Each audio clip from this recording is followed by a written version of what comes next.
So we have called this rally just with 1 day's notice because of the terrible threat, and then last night the terrible atrocities in Rafah. They said they wanted a diversion to rescue hostages. So their diversion was to kill 100 people. A hardened reporter saw what had happened and saw body parts all over the place. He was so horrified by what he was seeing. Men, women, and children. I mean, Rafah at the southern end of Gaza, which had 250,000 people a month ago, let's say, now is 1.5 million crowded together. There was a picture of a street scene, just person after person after person, such a huge crowd. It was terrible. And our politicians in this country are supporting it 100%. We have a picture of our Congresswoman, Johanna Hayes.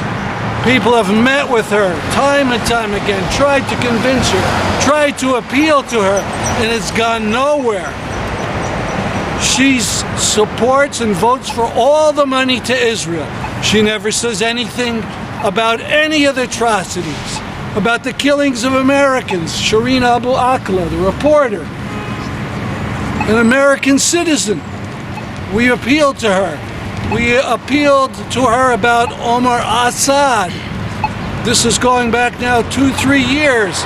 An American grocer from Milwaukee who went to retire in Palestine and was playing cards with his friends, came home one night in January, and they stopped him. Some bored soldiers stopped him, and they handcuffed him, and they put a gag in his mouth and put something over his eyes, and then they left him.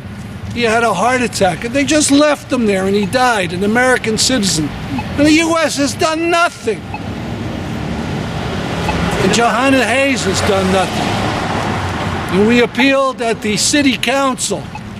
Now, they didn't know we were coming. We gave them a resolution a couple days in advance. They didn't see it as an emergency matter. But we made an impact, I think, on that Tuesday. A week ago, I can't even remember now. And I think we made an impression. And we have to figure out how to get them to join with Windsor and Bridgeport and 47 other American cities, big ones, Chicago, San Francisco, Oakland, St. Louis, who have called for ceasefire. So how about some chance for ceasefire? Ceasefire now! Ceasefire now! Ceasefire now! Ceasefire now! Ceasefire now! Ceasefire now! Yesterday, while millions of Americans were glued to their TV screens watching the Super Bowl, America and Israel used that as an opportunity to bomb Rafah. Rafah is the place where Israel has pushed 1.4 million Palestinian people.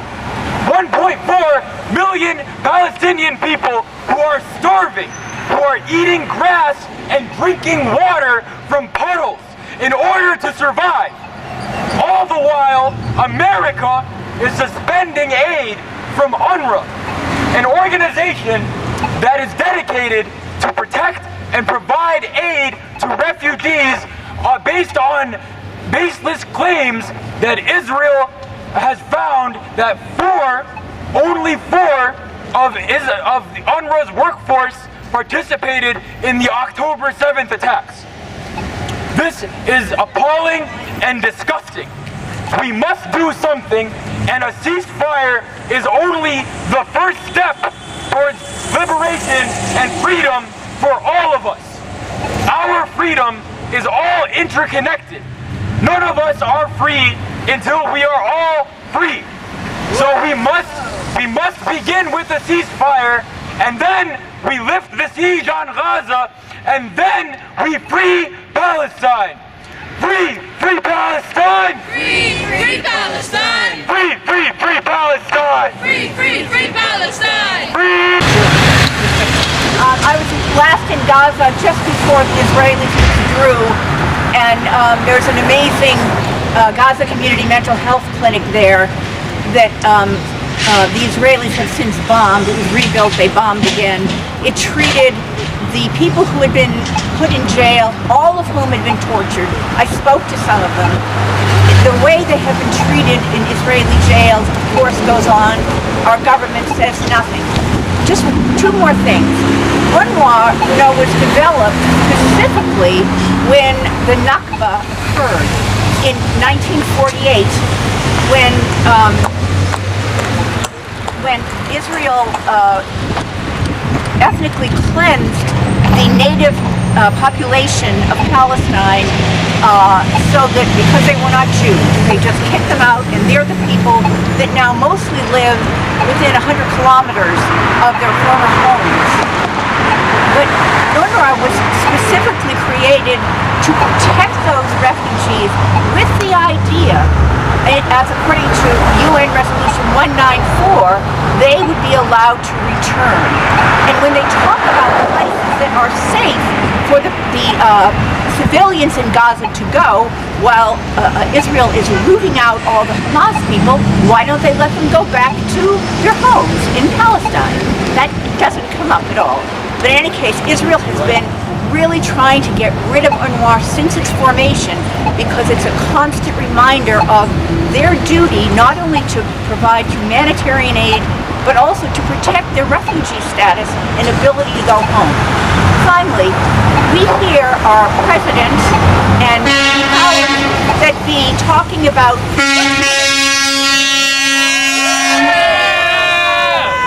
what's going to come after this war, which hopefully will end today.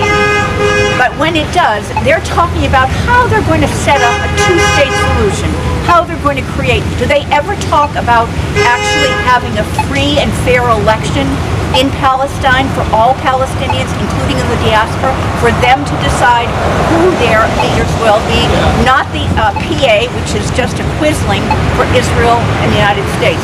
So I think all of us would like to see Palestinians have a free and fair election about what they want, whether they want to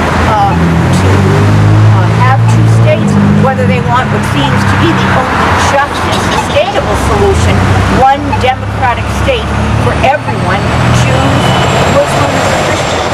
Yeah. Let the Palestinians decide, not Genocide Joe. Yeah. Now! Stop bombing Rafah now! Stop bombing Rafah now! Stop bombing Rafah now! Stop bombing Gaza now! Stop bombing Rafah now! Yeah, there's no reason for the violence that's going on in Palestine. Every single one of us are living in the core of the empire, and there's not much that we can do but raise our voices. There's no other option but to be here to say something.